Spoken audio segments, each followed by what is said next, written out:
जय Hind dear student. Chapter one के force जो चैप्टर वन है वो फोर्स है और जिसका फर्स्ट एक्सरसाइज है moment of force and equilibrium और इसमें न्यूमेरिकल है।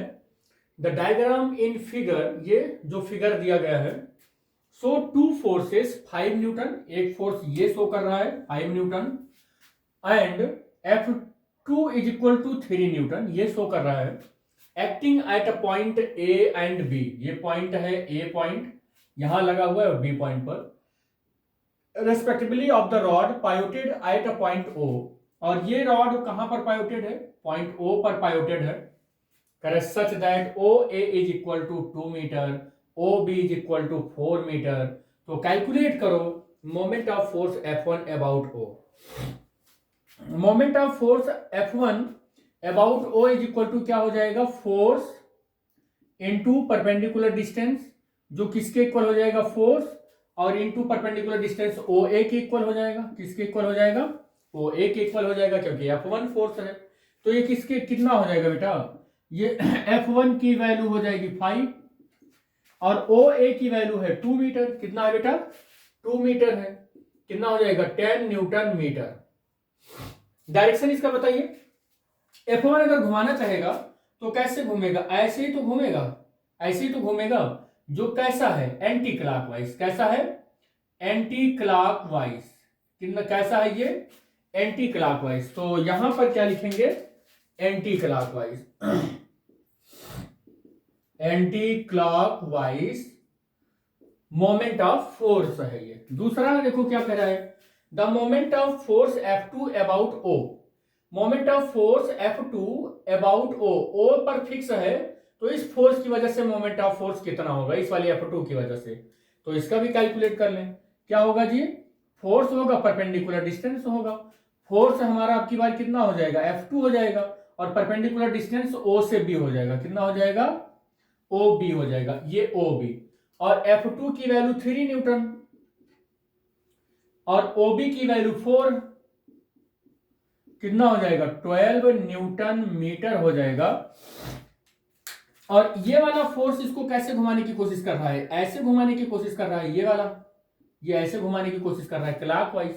कैसा? क्लॉकवाइज हो जाएगा। तो मोमेंट ऑफ फोर्स क्लॉकवाइज हो जाएगा। कितना हो जाएगा? कैसा हो जाएगा? क्लॉकवाइज हो जाएगा। ठीक है, कैसा हो जाएगा? क्लॉक। अच्छा एक बात और बता दें, अगर आप एंटी क्लॉकवाइज हटा लेना तो फिर आप यहां पर प्लस लगा लें। ठीक है, और क्लॉकवाइज लिख रहे हैं तो आप यहां पर माइनस लगा लें। आप यहां पर तो ऐसे भी आंसर होगा। हो सकता है कि आपकी बुक में ये एंटी क्लॉकवाइज लिखा हो तो साइन ना लगा हो, क्लॉकवाइज लिखा हो तो साइन ना लगा हो। तो आप अगर इसको हटा देंगे ना, क्लॉकवाइज हटा देंगे तो साइन लगा देना, और अगर आप क्लॉकवाइज लिखे हैं तो साइन हटा देना। ये जैसे यहां पर लिख दें -12 न्यूटन मीटर। अब ये हो गया, क्लॉकवाइज समझ जाएगा माइनस देख के आदमी। यहां पर देखो क्या हो जाएगा? +10 न्यूटन मीटर। प्लस देख के आदमी समझ जाएगा कि anti clockwise moment of force है। ठीक है, अब देखो टोटल मोमेंट आपको बताना है। तो total moment of the torque two forces about O, about O पर इन दोनों फोर्स की वजह से टोटल बताना है। तो टोटल मोमेंट जो होगा ना, वो कितना हो जाएगा? वो कितना हो जाएगा? हो जाएगा कि मोमेंट ऑफ फोर्स इसके इक्वल टू में रहेगा ये moment of force, moment of force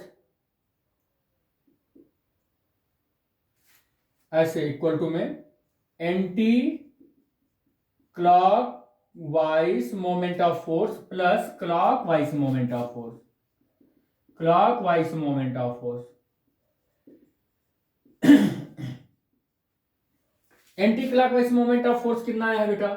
+10 Newton, +10 Newton metre. और क्लॉकवाइज मोमेंट ऑफ फोर्स कितना आया है? -12। माइनस ये एक वेक्टर क्वांटिटी है, इसके साइन के साथ सबको डील करना। -12 न्यूटन मीटर। ठीक है बेटा, कितना हो जाएगा? -2 न्यूटन मीटर। कितना हो जाएगा? 10 में से 12 जाएगा तो कितना हो जाएगा? -2 न्यूटन मीटर। मतलब नेट जो मोमेंट ऑफ फोर्स आएगा वो कितना, कैसा आएगा? क्लॉकवाइज आएगा। कैसा आएगा? क्लॉकवाइज आएगा। ठीक है, अब आप देखें कि ये घुमाना चाह रहा है, कितने से घुमाना चाह रहा है? 12 न्यूटन मीटर से इस डायरेक्शन में, और ये घुमाना चाह रहा है इस डायरेक्शन में कितने से, 5 इंटू 2 कितने से, 10 न्यूटन मीटर से।